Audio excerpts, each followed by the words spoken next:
ठाकुर जी एक दिन खेल रहे सब सखान के संग, और खेलते खेलते इतने में श्रीदामा भागन लगो। ठाकुर जी बोले, ए श्रीदामा कहां को जा रहे है? श्रीदामा बोलो, लाला ससुराल जा रहा हूं अपनी।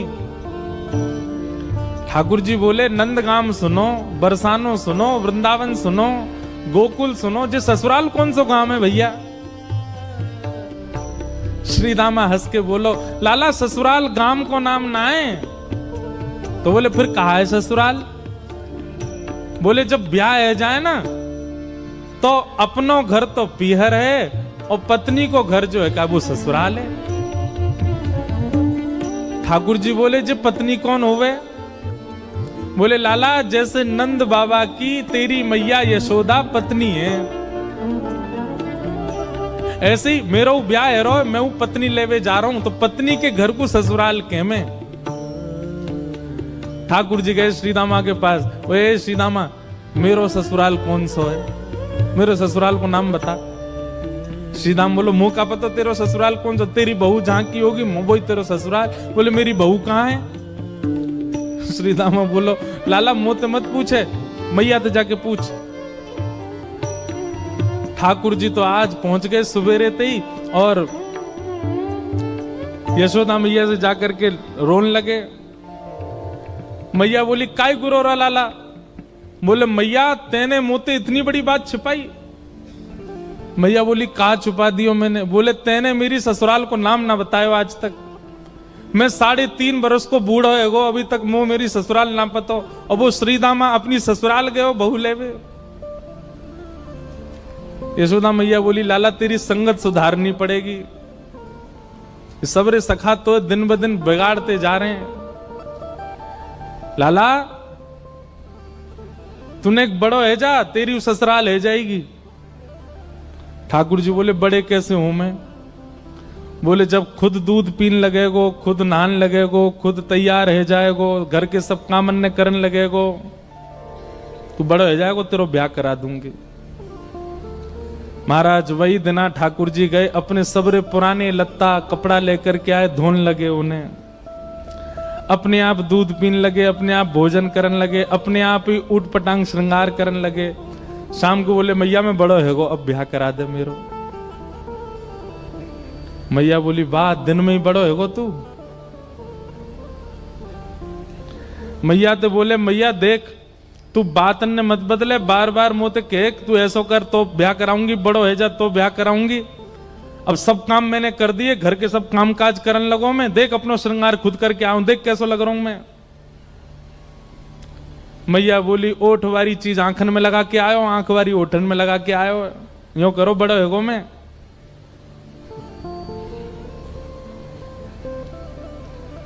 ठाकुर जी बोले, मैया मेरा ब्याह करा दे, नहीं तो श्रीदामा बहू लेके आ रहा हूं, बाकी बहू ले आऊंगा मैं, वही की बहू को ले आऊंगा, वही की ससुराल को अपना बना लूंगा। तभी एक सखा दौड़ो दौड़ो आयो, बोले, ए लाला देख श्रीदामा बहू लेके आ गो। बहू को नाम सुनते ही ठाकुर जी तो मचल गए, लेके चल मुंह को जल्दी। मैया रोकने लगी, बोले, लाला ने सुधर के तो जा, कैसो बन के जा रहा है? ठाकुर जी तो दौड़े दौड़े गए, बोले, कहां ते आ रहे हो? बोले, वहां ते आ रही है, पालकी में बैठ के बाकी बहू आ रही है।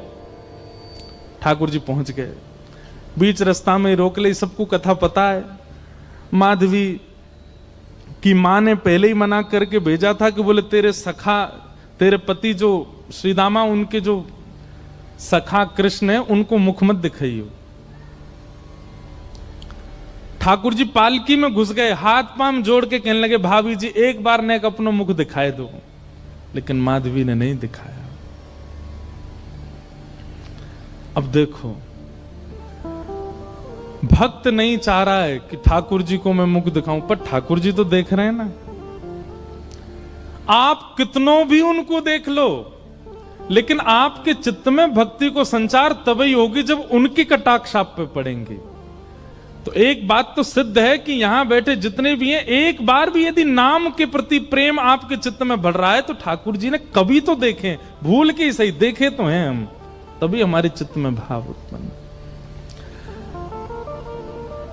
ठाकुर जी कह रहे हैं देख ले, बड़े बड़े जोगी, बड़े बड़े तपस्वी, बड़े बड़े ध्यानी हमारे मुख को देखवे के काजे तड़पे, और हम तेरे सामने बैठे हैं, तू हमें मोहना दिखा रही अपनो। माधवी ने मुख नहीं दिखाया। ठाकुर जी बोले ठीक है, तड़पेगी मुख को देखवे के काजे।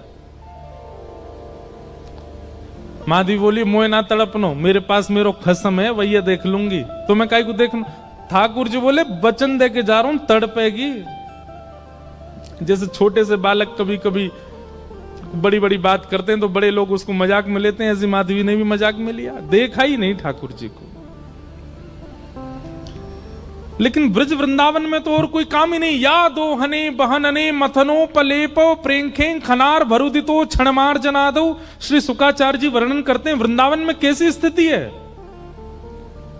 गोपियां दोहन करती हैं तो घर घर घर जो दही की मथनी की आवाज आती है ना, उसी में ही कीर्तन करने लग जाती हैं। कृष्ण ऐसे, कृष्ण के नेत्र ऐसे, कृष्ण की नासिका ऐसी, कृष्ण के कान ऐसे, कृष्ण को मोर पिछ ऐसा, कृष्ण की पीतांबरी ऐसी, कृष्ण की भुजा ऐसी, कृष्ण के चरण ऐसे। कोई गोपी अपने घर में चौका लगा रही है और चौका में पौंछा की जो छर्र छर्र आवाज आवे, वही छर्र छर्र ध्वनि में ही कीर्तन करने लग जाए, कृष्ण ऐसे, कृष्ण ऐसे। हसितम मधुरम चलितम मधुरम वमितम मधुरम मधुराधिपते अखिलम मधुरम। इन सबकी बातें सुनकर के मीराबाई, माधवी को ऐसा लगता है कि इन सब से तो मैं श्रेष्ठ हूं, कम से कम अपने पति की हूं, इन सब की तरह तो नहीं। पूरे दिन उस कृष्ण की प्रशंसा करती रहती हैं। सब गोपियां माधवी से कहती हैं अभी तक तेरे सामने आयो ना है और तेने अभी तक देखो ना है। अरे या प्रेम को काम भावना ते मत देखियो, 3.5 वर्ष को 4 वर्ष को है, लेकिन वाक्य प्रति एक अलग ही प्रेम प्रकट है जाए। माधवी सबको ज्ञान देती है, बोले चाहे 3 वर्ष को 4 वर्ष को है तो अन्य पुरुष, क्यों उसकी बातें करती हो, क्यों उसकी ओर देखती हो।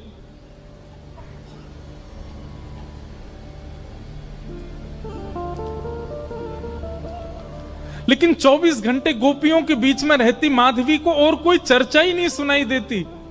सब केवल कृष्ण की बात करती हैं, जल भरती हैं तो बैठती हैं तो भोजन बनाती हैं तो बतियाती हैं तो श्रृंगार करती हैं, तो हर समय कृष्ण कृष्ण कृष्ण कृष्ण। माधवी ने कुछ समय अकेले रहने का भी प्रण लिया, लेकिन अकेले रह नहीं सकती, जंगल है, कहां अकेली जावे, जाना पड़ता है उसको। अब यहां देखो, माधवी चाहती नहीं है ठाकुर जी के सन्मुख आना, वो चाहती नहीं चर्चा सुनना, लेकिन ठाकुर जी चाहते हैं ना। बस यही हमारी भक्ति का भाव है, ठाकुर जी बस चाह जाए हमारे लिए। अभी वो चाहे नहीं है, अभी तो प्रयास हमारी ओर से चल रहा है। जिस दिन उनका प्रयास हो गया उस दिन हमारी भक्ति सार्थक हो जाएगी, और वो प्रयास हमारे लिए करें, उसी के लिए सब नियम है।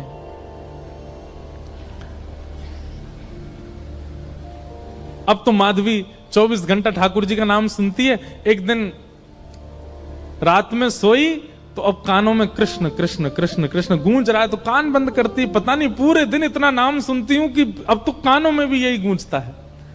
कान बंद करके सोती है तो स्वप्न में कृष्ण ऐसे हैं। अब कृष्ण देखे नहीं है, लेकिन उसको श्याम वर्ण, पीली पीतांबरी, वंशी, मोर पिछ सब अनुभव होता है। उठ के बैठ जाती है, नेत्रों को मीटती है, क्या करूं मैं, नहीं चाहती है स्वप्न मुझे आवे।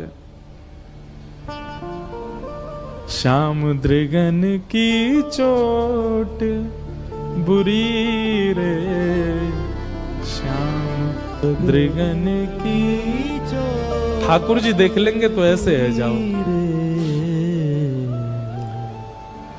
अब धीरे धीरे माधवी की स्थिति ऐसी होने लगी कि अब वो ना चाह करके भी कृष्णमयी ही हो गई है। रात्रि में सोती, अचानक उठ बैठती है, ऐसा लगता है मानो जैसे उसका हाथ पकड़ लिया हो।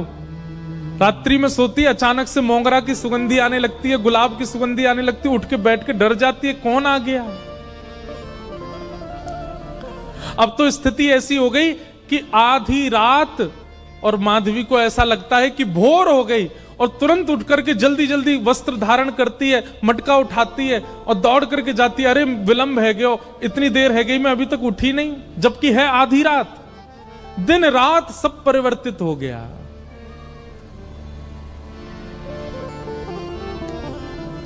पहुंच गई यमुना तट, और यमुना तट जाकर के देखा एक भी गोपी नहीं है। तो माधवी को लगा कि मैं विलंब से आई हूं, सब शायद जल भर के चली गई हैं।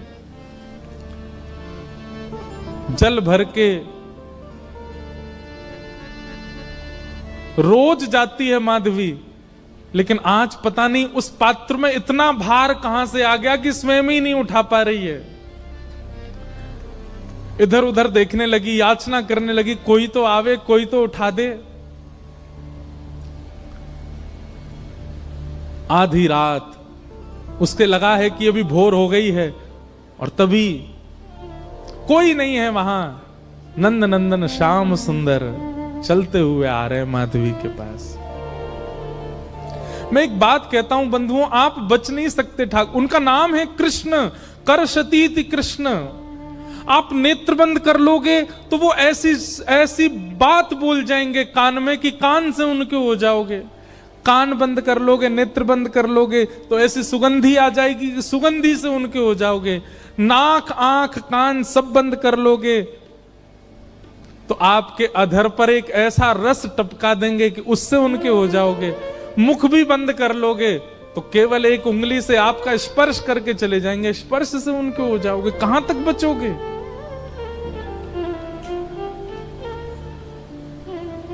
माधवी की मति घूम गई है।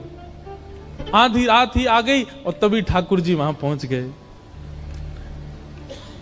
पहले तो चाल देखी तो चाल पर मोहित हुई, फिर जब वक्ष देखा तो वक्ष पर, जब हाथ देखे तो हाथ की चलन पर मोहित हो गई, और मुख देखा तो भूल गई सुध बुध।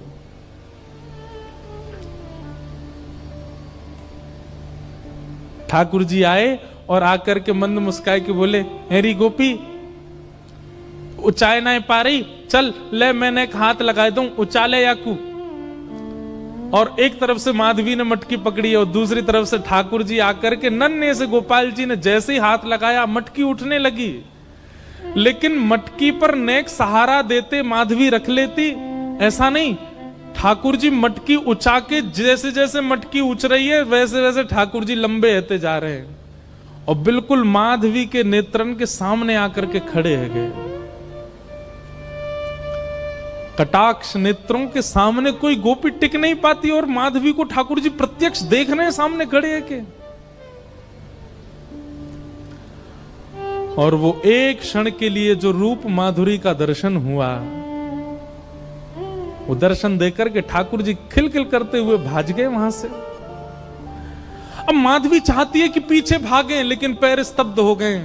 माधवी चाहती है कि चिल्लाए कि रुक जाओ, पर बोल नहीं पा रही है। माधवी चाहती है कि इधर गए मैं नेत्र घुमा करके देख लूं, पर नेत्र घूम नहीं पा रहे। पूरा शरीर मानो जैसे एक स्थूल स्तब्ध एक मूर्तिमंत की तरह खड़ा हो गया है। केवल नेत्रों से अश्रु गिर रहे हैं, कुछ नहीं कर पा रही, बेसुध है माधवी।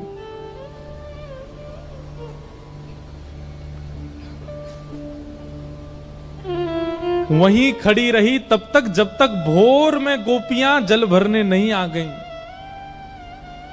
अश्रु जलों से जल पूरा वस्त्र भीग चुके हैं माधवी के। और तभी सब गोपियां आई, आकर के देख, अरे ये माधवी ये पहले ही आ गई जल भरवे। सब ने जाकर के हिलाया, स्पर्श के बाद भी माधवी हिल नहीं पा रही है। बस नेत्र लाल पड़े हैं, अपलक नेत्र हैं, और नेत्रों से केवल अश्रु गिर रहे हैं। बोलना चाहती है, कहना चाहती है, चिल्लाना चाहती है, किसी को पकड़ना चाहती है, पर कुछ नहीं कर पा रही है। ये है ठाकुर जी की दृष्टि यदि पड़ गई तो ऐसी स्थिति हो जाएगी।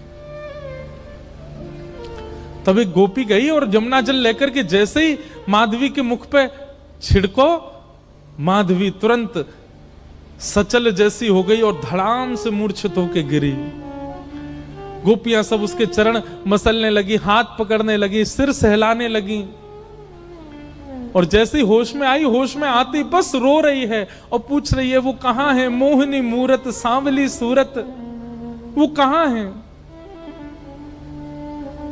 श्याम दृगन की चोट बुरी रे, श्याम दृगन की चोट बुरी है, श्याम दृगन की चोट